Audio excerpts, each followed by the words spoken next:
things that Charlie Kirk was extremely vocal about, and I was happy he was vocal about it, was his just absolute fear that the US was going to get dragged into a lengthy war with Iran. He did not want that to happen. In fact, he even went to the White House to have a private conversation with President Donald Trump to discourage him from engaging in a war with Iran. Now, I give you that information because something really interesting has happened following the assassination of Charlie Kirk.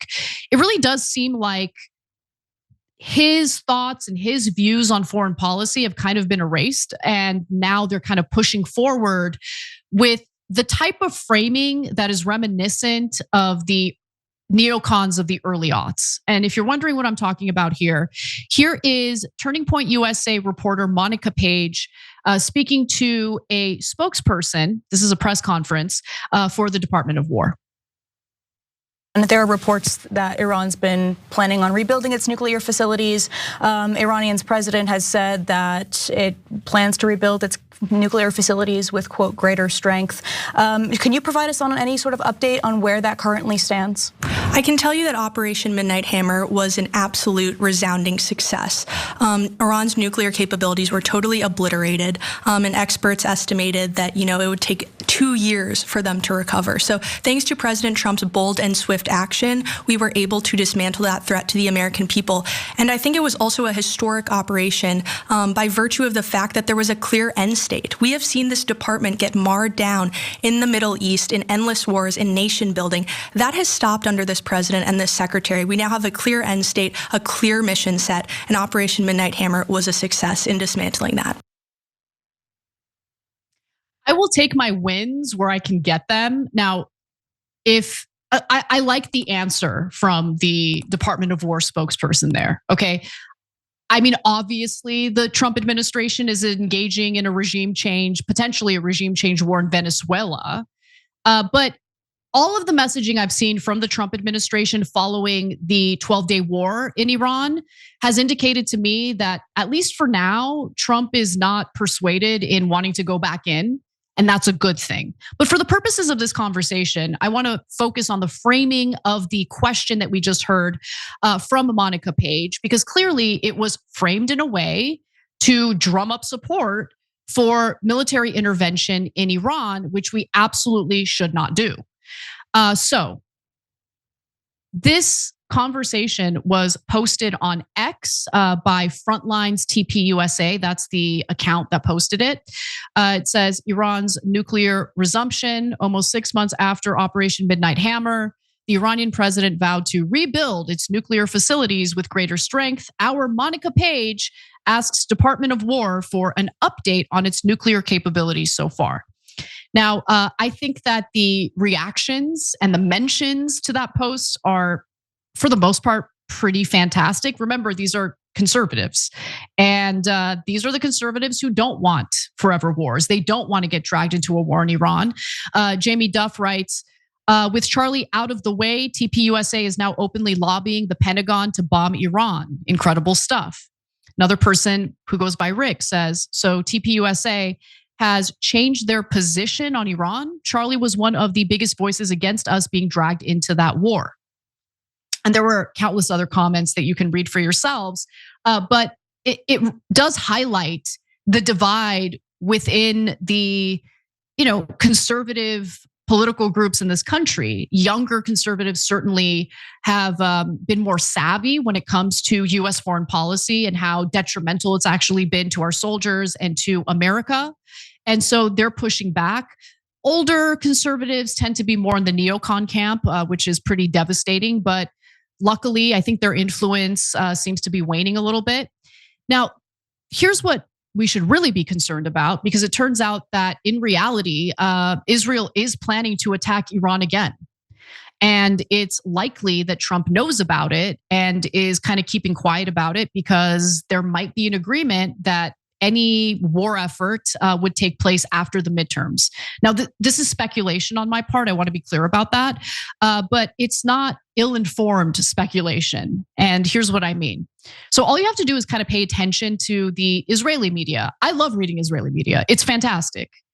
It makes you way more informed about what's happening and what's going to happen, as opposed to just simply relying on American media, which is very much in the pro-Israel, pro-war camp. And so let's take a look at something that was published on I-24 News, their YouTube channel. They came out with this banger. It's titled, "Israel Prepares New Weapons for Next War with Iran." Amazing. So let's watch a little bit of how that conversation went down. Do you think President Trump would be on board with another round of fighting? He has repeatedly held his hand out to Tehran, hasn't he, offering a potential new nuclear deal? I think if Israel really present with solid intelligence that, look, they're rebuilding, for example, their missile program, and this is going to make Iran even more intransigent and more hard-headed at the talks, and it's going to actually give them the confidence not to return to the nuclear table. And they could also use it to attack US and Israeli targets. So we have to take a decision. We have to make a decision. Then he may find it difficult to refuse, and he may find it difficult to turn down such a decision, and he may go to war. I think what was said there was very interesting. Right? So they're planning on framing this to Trump in a way that makes him think, look, you want to have negotiations with Iran, but maybe it makes more sense to preemptively strike Iran, because it looks like, they're building up their arsenal here, their missiles. What, Iran's not allowed to have missiles? Are you insane? Like, what's wrong with Iran having missiles? And that's the thing, like, they keep moving the goalposts.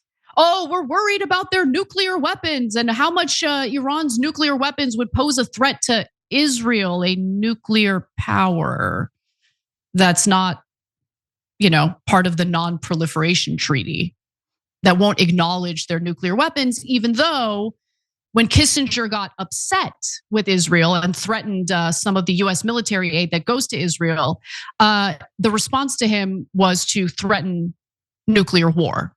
That's according to Jonathan Pollard, by the way, the former CIA official who is now a convicted traitor to the United States because he was selling our secrets to Israel. It's according to him. And he said just a few months ago, maybe we need to threaten the use of our nuclear weapons more.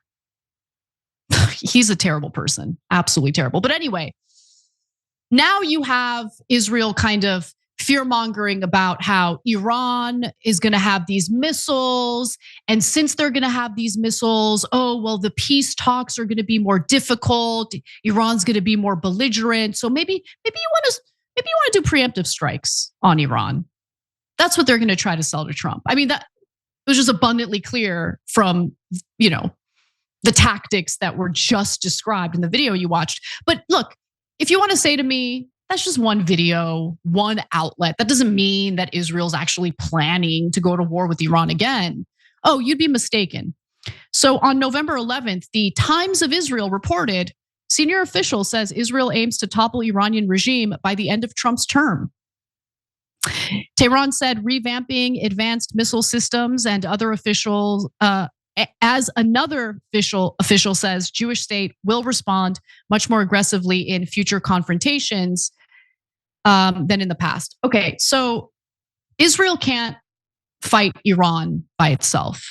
So the US would get dragged into it because Iran is not some little rinky-dink country that has no military capabilities. It would be a devastating war, even with the United States involved. But Israel is so thirsty for it, it's crazy. So Trita Parsi has been warning about this for months. In fact, he wrote a piece that was featured in Foreign Policy magazine back in August titled, "The Next Israel-Iran War is Coming.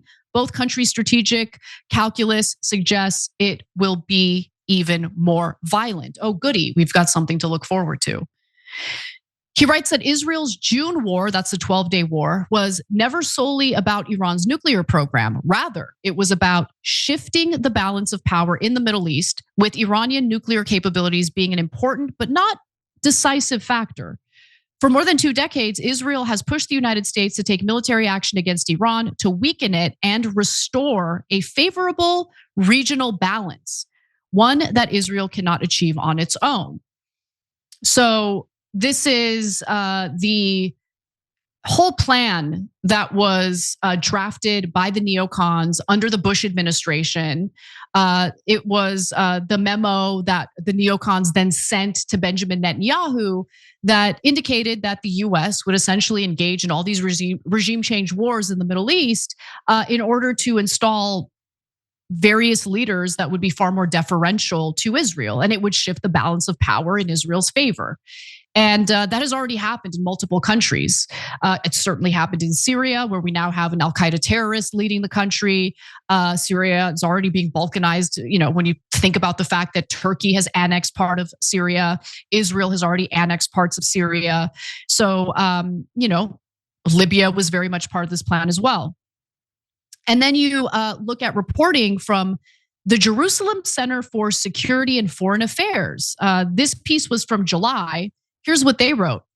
IDF Chief of Staff, Lieutenant General Eyal Zamir, stated on July 20th that the latest confrontation with Iran was merely one phase in a prolonged campaign. According to him, we are now entering a new chapter based on the achievements of the operation.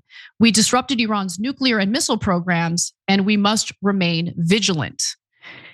And then you have Defense Minister Israel Katz, who's also featured in this piece. He echoed Zamir's remarks, warning on July 22nd that there is a high likelihood of renewed fighting. They say it out loud. But I'm sure people like me and Dave Smith and all the people who warn about stuff like this are going to be told, oh, you guys were wrong. We didn't get dragged into a lengthy war with Iran, as if this is all over. No, it's not over. It's not over. Finally, during a strategic assessment with senior IDF officials, a decision was made to formulate a strategic plan to prevent Iran from restarting its nuclear program. As part of this, Israel will accelerate production of Arrow missiles and increase the readiness of its air defense systems, including Iron Dome and David Sling, stuff that we are going to pay for as American citizens. Because God forbid Israel ever pays for any of their wars or any of their weapons or defense capabilities. Now, Parsi argues that Israel's 12-day war in June had three objectives, right? So to draw the United States into a direct military conflict with Iran, which happened. Luckily, it wasn't prolonged or anything like that, but we could get dragged into something much more serious, much longer than a 12-day war. The other two objectives were to decapitate the Iranian regime. They failed at that. And to turn the country into the next Syria or Lebanon. And they failed at that. So Iran will be more difficult to destabilize compared to Syria. Because, in the case of Syria, it did start out with an organic uprising that was then co-opted by proxies like Turkey, Israel, the United States, Russia. But contrary to Israel's expectations, the killing of senior commanders from the Islamic Revolutionary Guard Corps did not lead to mass protests or an uprising against the Islamic Republic. Instead, Iranians of all political stripes rallied around the flag, if not the regime itself, as a wave of nationalism surged across the country. One of the arguments that the Israelis use to drum up support for an invasion in Iran is that, but the people of Iran want regime change so badly. They want it so badly. They don't like the Ayatollah, which, by the way, there are indications that's true. But they don't want Israel to come in, destroy their country, bomb the crap out of it, and then install a puppet government that puts Israel first. So we'll see how this plays out, but I believe the reporting and I believe the Israelis. When they tell us what they plan to do, we should believe them because they always end up doing it with the help of our government and our tax dollars. Every time you ring the bell below, an angel gets his wings. Totally not true, but it does keep you updated on our live shows.